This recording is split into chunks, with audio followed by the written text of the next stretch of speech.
Bab 76. Mulai membenci Golden Ye. Arthur Xiao kaget sekali sampai bergerak mundur. Setelah berhasil menghindari tinju tadi, di dalam hatinya masih ada rasa was-was. Ia memegang dadanya dengan kaget mengatakan, "Tuan Muda Ye, jika kamu tadi menghabisiku maka tidak ada lagi seorang pun yang akan membantumu membereskan urusanmu." Mendengar perkataannya, Golden Ye lantas tersenyum dingin. "Ada satu lagi, atau berkurang satu tidak ada bedanya." Arthur Xiao merasa seperti ada begitu banyak anak panah menancap di dadanya, dengan terpukul mengatakan, "Tuan Muda Ye, katakan saja terus terang, aku sudah lama mengikutimu, apa kamu harus bersikap sesadis ini padaku?" Golden Ye, pergi. Seorang laki-laki dewasa, berani bersikap manja padanya, benar-benar menjijikan. Arthur Xiao menghela nafas, mematuhi perintah yang tadi diberikan padanya, berbalik berjalan, pergi. Setelah berpikir, dia tiba-tiba saja berbalik, "Oh ya Tuan Muda Ye, bagaimana pula dengan asisten Sen?" Mendengar hal tersebut, Golden Ye teringat wanita yang memiliki tatapan mata yang sangat keras kepala itu. Wanita itu bahkan tidak memberi penjelasan padanya, mengapa dia harus mempedulikan wanita itu. "Jangan dipedulikan." Nada bicara Golden Ye sangat dingin, tidak ada kehangatan di sana. Arthur Xiao terdiam sejenak, perlahan-lahan dia kembali memastikan, benar-benar tidak perlu memperdulikannya. Asisten Sen sedang hamil. Golden Ye kemudian mengerutkan dahinya, menggerakkan giginya, "Sejak kapan kamu jadi begitu peduli padanya? Bagaimana kalau aku memberikannya padamu saja?" Mendengar hal tersebut raut wajah Arthur Xiao berubah drastis. "Tuan Muda Ye, aku tidak memiliki maksud seperti itu. Jika Tuan Muda Ye tidak ingin memperdulikannya, maka aku juga tidak akan memperdulikannya."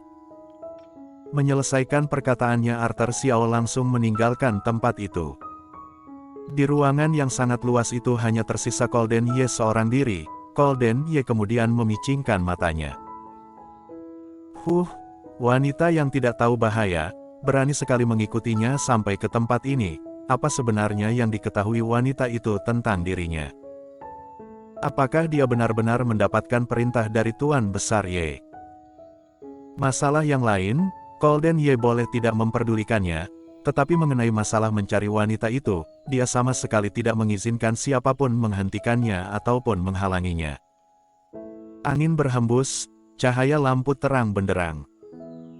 Setelah Golden Ye selesai mandi, dengan dibantu oleh Arthur Xiao, laki-laki itu naik ke atas ranjangnya. Golden Ye menutup matanya seperti biasa.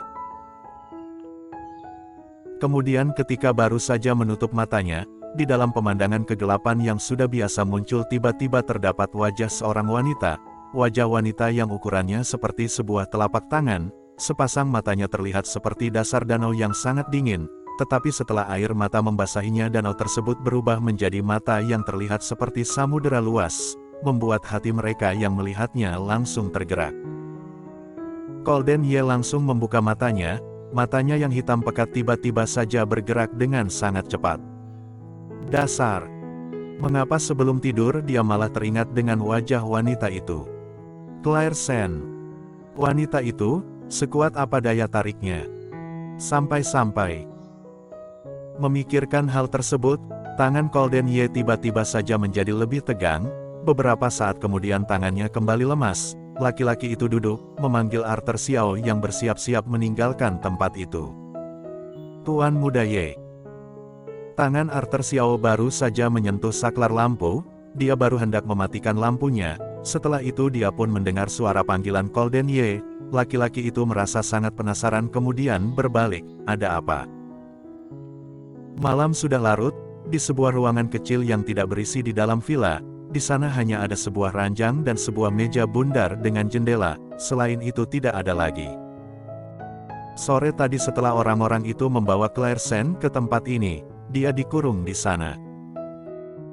Meskipun mereka tidak melakukan apapun padanya, tapi bagaimanapun tenaga laki-laki sangat kuat.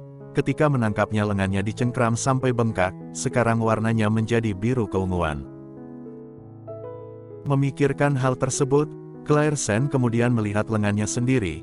Dia menjulurkan tangannya dan memijatnya. Karena sakit wanita itu mengerutkan dahinya, setelah itu menarik kembali tangannya, tubuhnya yang kecil berbaring miring dan meringkuk di sudut tempat tidur. Villa ini besar sekali. Di luar sangat hening, dari sore sampai sekarang tidak ada seorang pun yang mengantarkan makanan untuknya, dia sangat lapar. Dia berpikir mereka semua pasti sudah meninggalkan tempat ini. Ketika memikirkan kalau di villa sebesar ini hanya ada dia seorang diri, saraf-saraf wanita itu langsung menjadi tegang. Oleh karena itu otaknya langsung mulai berpikir, muncul berbagai macam hal-hal menakutkan di dalam benaknya. Tong! Listrik di sekitarnya tiba-tiba saja padam.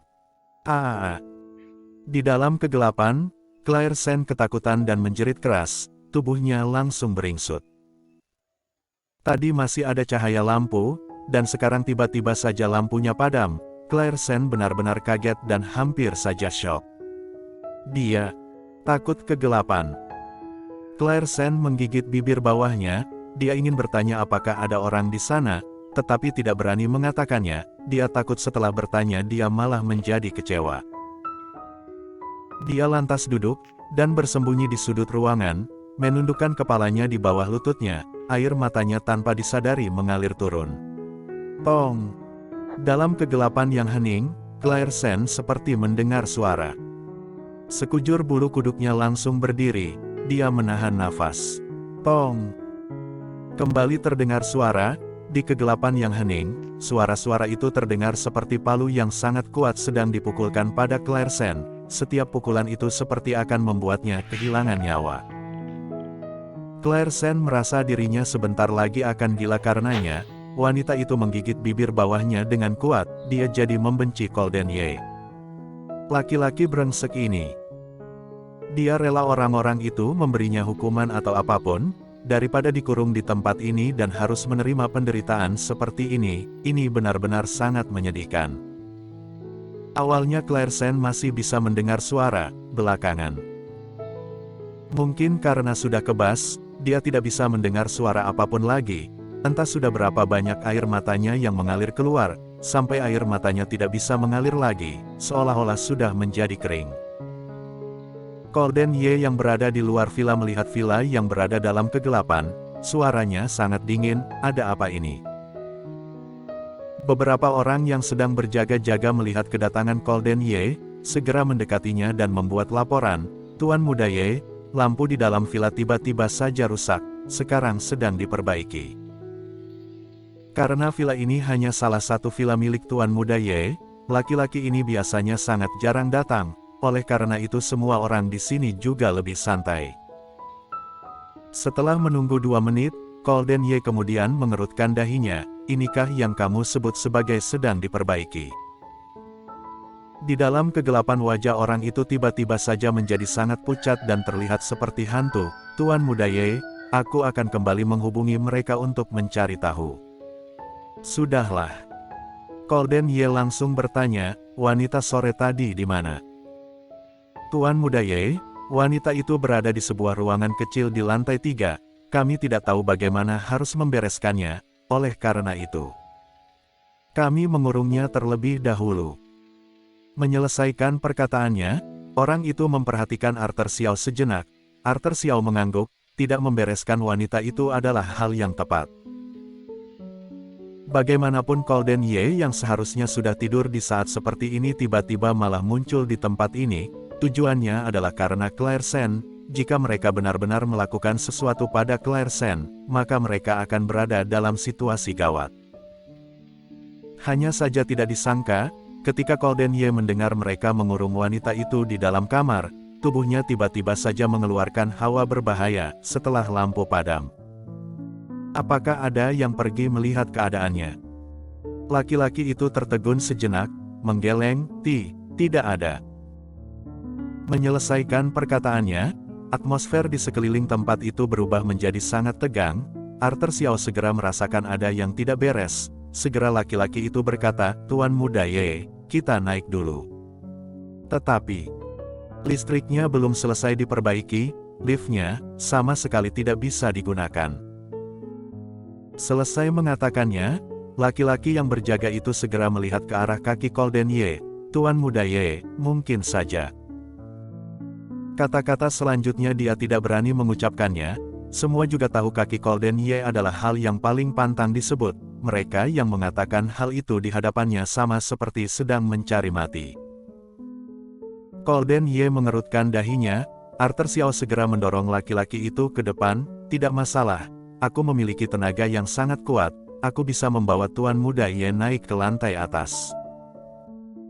Menyelesaikan perkataannya dalam waktu singkat mereka sudah menghindari tatapan orang-orang.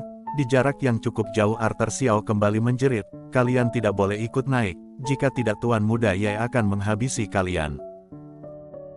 Semua orang kaget ketakutan dan gemetar, mereka ingin berterima kasih pada Arthur Xiao yang telah mendorong Golden Ye meninggalkan tempat itu, mana mungkin mereka berani ikut naik ke atas. Bagaimanapun mereka semua tadi sudah merasakan aura kuat yang berasal dari tubuh Golden Ye, aura itu memiliki hawa pembunuh yang sangat kuat. Bersambung.